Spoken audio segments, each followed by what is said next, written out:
तो जी स्वागत है आपका आज की इस वीडियो में, जहाँ पे आज हम बात करने वाले हैं 2026 मारुति सुजुकी अर्टिगा के बारे में। ये इसका टॉप सेलिंग वेरिएंट आप देख रहे हो VXI। अब ये VXI ऑप्शनल के नाम से आपको मिलेगा। CNG में इसका बेस वेरिएंट है और दो ही वेरिएंट्स में आपको CNG मिलेगी, VXI और ZXI। ZXI इससे ऊपर आएगा और ये इसका बेस वेरिएंट है CNG में। बाकी इससे नीचे एक वेरिएंट और आता है, अगर आप पेट्रोल में लेना चाहो तो वो एक अलग चीज़ है। बाकी इस पर्टिकुलर वेरिएंट के प्राइसिंग की हम बात करें तो ये आपको कॉस्ट करती है 10.76 लाख रुपीज़ एक शोरूम दिल्ली फरीदाबाद के अंदर, मतलब कि 10,76,000 रुपये एक शोरूम आपको कॉस्ट करती है ये दिल्ली फरीदाबाद के अंदर। अब इस प्राइस पॉइंट पे आपको ये काफ़ी ज़्यादा नंबर्स में बिकने वाला प्रोडक्ट क्या चीज़ें ऑफ़र कर देता है उसके बारे में आज हम बातचीत करने वाले हैं।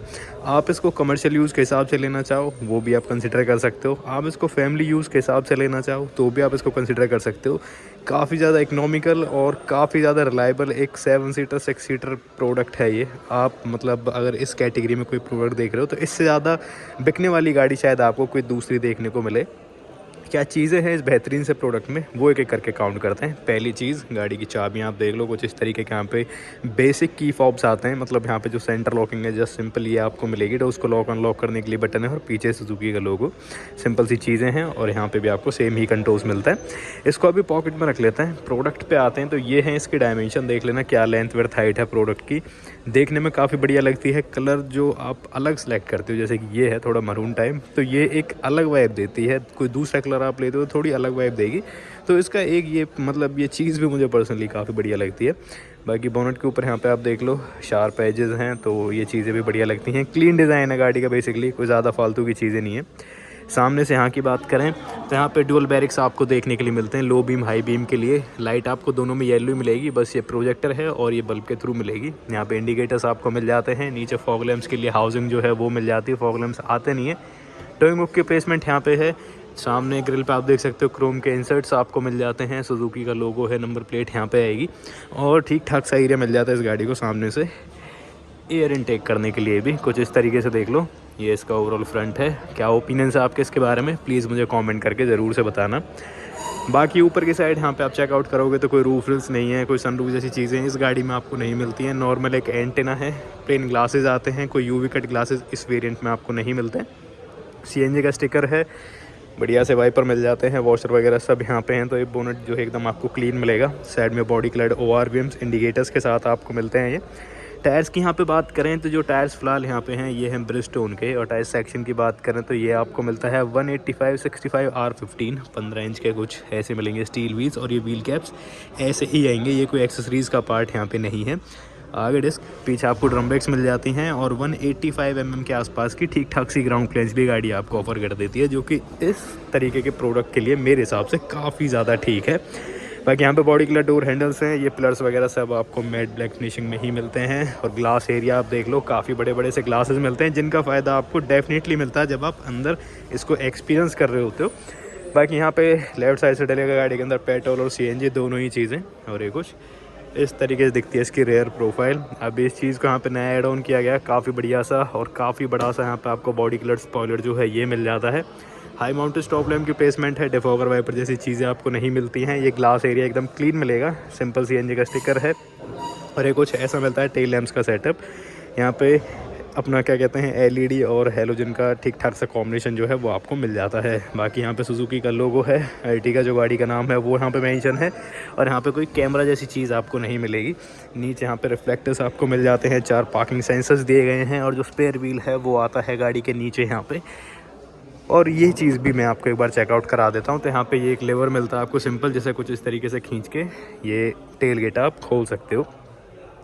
CNG सिलेंडर है यहाँ पे और कुछ इस तरीके से इसको कवर किया गया है। तो यहाँ पे डिसेंट स्पेस मिल जाती है, छोटे छोटे 2-3 बैग जो हैं वो बड़े आराम से यहाँ पे आ जाते हैं। ये टूल किट वगैरह 50-50 बिट सीट्स आपको मिल जाती हैं। और यहाँ पे थर्ड रो में भी AC वेंट्स आपको मिलते हैं जो कि ये यहाँ पे दिए गए हैं। कप होल्डर्स वगैरह जो हैं वो चीज़ें आ जाती हैं।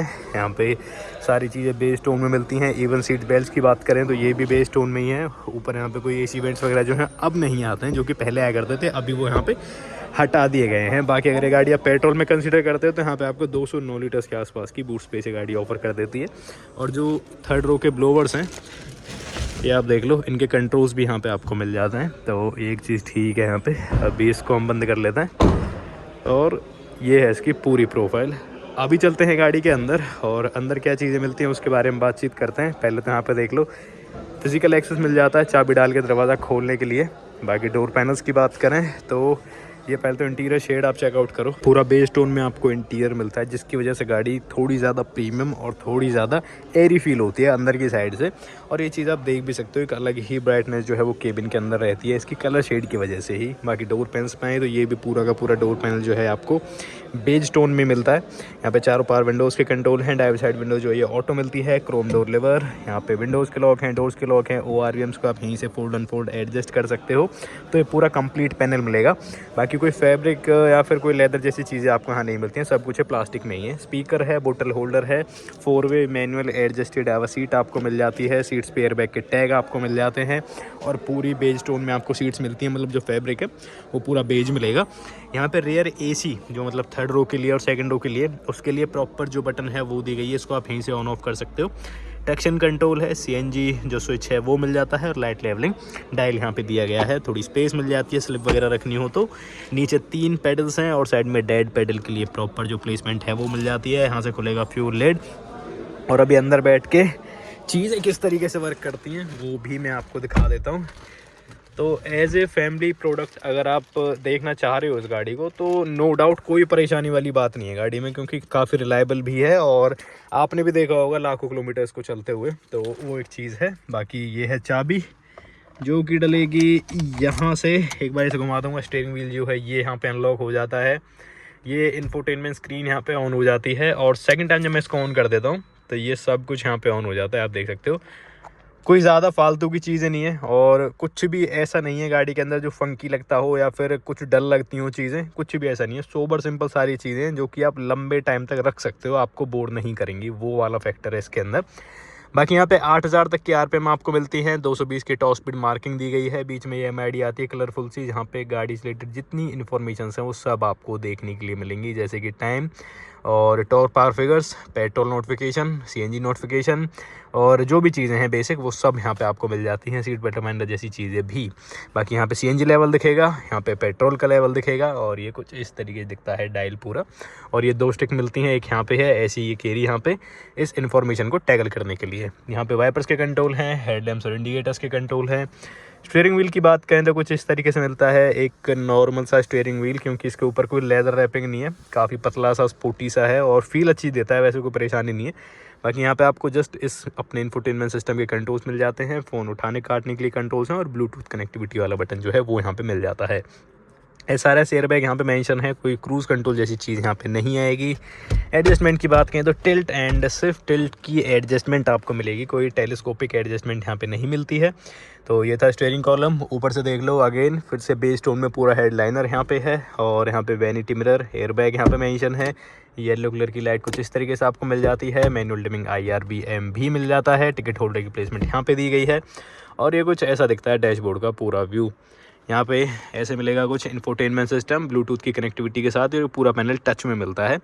हेडलाइट की बटन है, मैनुअल AC आता है तो उसके पूरे कंट्रोल्स यहाँ पे हैं। नीचे एक 12 का चार्जिंग पोर्ट है, एक USB पोर्ट है और ऑक्स का पोर्ट भी यहाँ पे आपको मिल जाता है। यहाँ पे कप होल्डर्स हैं, 5 स्पीड का मैनुअल गियर लीवर कुछ ऐसा मिलेगा शाइनी हेड के साथ, हैंड ब्रेक है क्रोम टिप के साथ, आर्म रेस्ट है, स्लाइड होता है, पूरा लेदर रैप्ड है और बहुत ही डिसेंट सी स्पेस आपको ऑफर करता है, मतलब आपके कॉइन वगैरह हैं, छोटा मोटा कोई सामान है वो यहाँ पे आ जाएगा जस्ट।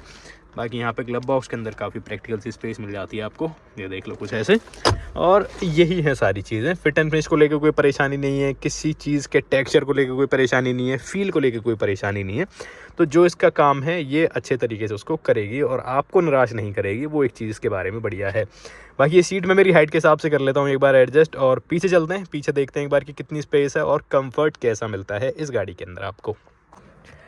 तो आ चुका हूँ गाड़ी की बीच वाली रो पे, मतलब कि सेकंड रो पे, और अभी आप देखोगे कि यहाँ पे मेरे पास कुछ इतना लेग रूम है। थाई रूम में तो कोई परेशानी नहीं है, इवन पैर पूरे फैला सकता हूँ, नीचे एक अच्छी बकेट सी मिल जाती है पूरे पैर फैलाने के लिए, तो कोई दिक्कत नहीं है। तो आप ये सोचोगे भाई इतनी स्पेस कैसे मिल रही है, तो आप देख लो कितनी ये सीट आगे हो रखी है, मतलब इतनी सीट मैंने आगे कर रखी है, क्योंकि अभी पीछे भी दिखाऊंगा आपको चल के।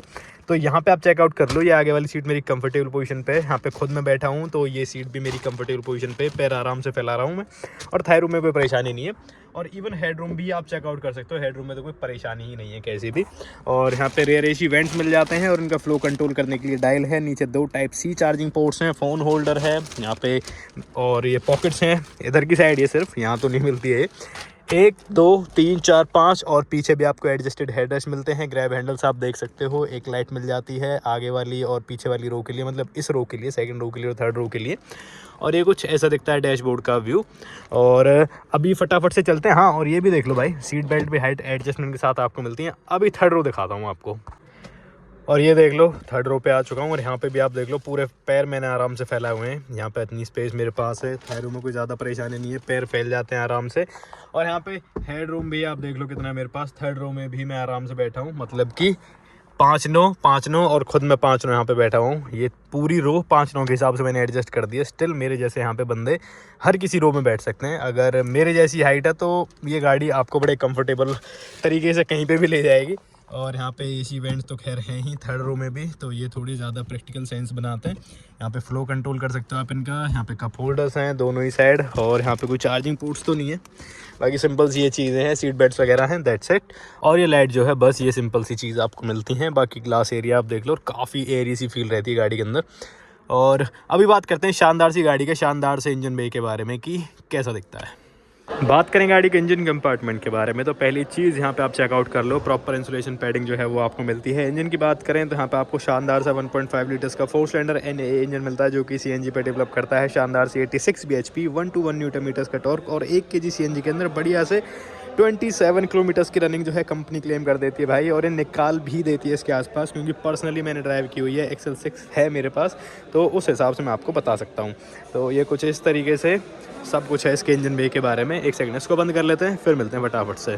तो ये थी आपके सामने Maruti Suzuki Ertiga VXI CNG। I hope आपको वीडियो पसंद आई होगी। ये प्रोडक्ट तो डेफिनेटली आपको पसंद आया होगा। अगर आप ये देख रहे हो तो आप शायद इसकी तरफ जाने का विचार बना रहे होगे, क्योंकि अपने सेगमेंट में एकमात्र ऐसी गाड़ी है जो आपको थोड़ी ज़्यादा मतलब एक्स्ट्राऑर्डिनरी चीज़ें ऑफर करती है। सबसे बड़ी चीज़ रिलायबिलिटी, और जो इसकी कंफर्टेबल CNG है, दूसरा इसका कंफर्टेबल नेटवर्क, और बहुत सारी चीज़ें हो जाती हैं। गाड़ियाँ तो और भी आती हैं 7 सीटर कन्फिगरेशन के साथ, बट वो या तो ओवर प्राइस है, या फिर इंजन उनके कमज़ोर हैं, या फिर कोई चीज़ उनके साथ अच्छे तरीके से काम नहीं कर रही है। मतलब बहुत सारी चीज़ें हो जाती हैं, बट ये एक परफेक्ट प्रोडक्ट है जिसमें मतलब कोई कमी शायद आप निकालना चाहो तो निकाल सकते हो। बाकी मेरे हिसाब से तो ठीक लगती है गाड़ी मुझे। आपके जो भी ओपिनियन है प्लीज़ मुझे कमेंट करके ज़रूर से बताना, और हम फिर मिलते हैं, तब तक के लिए बाय बाय।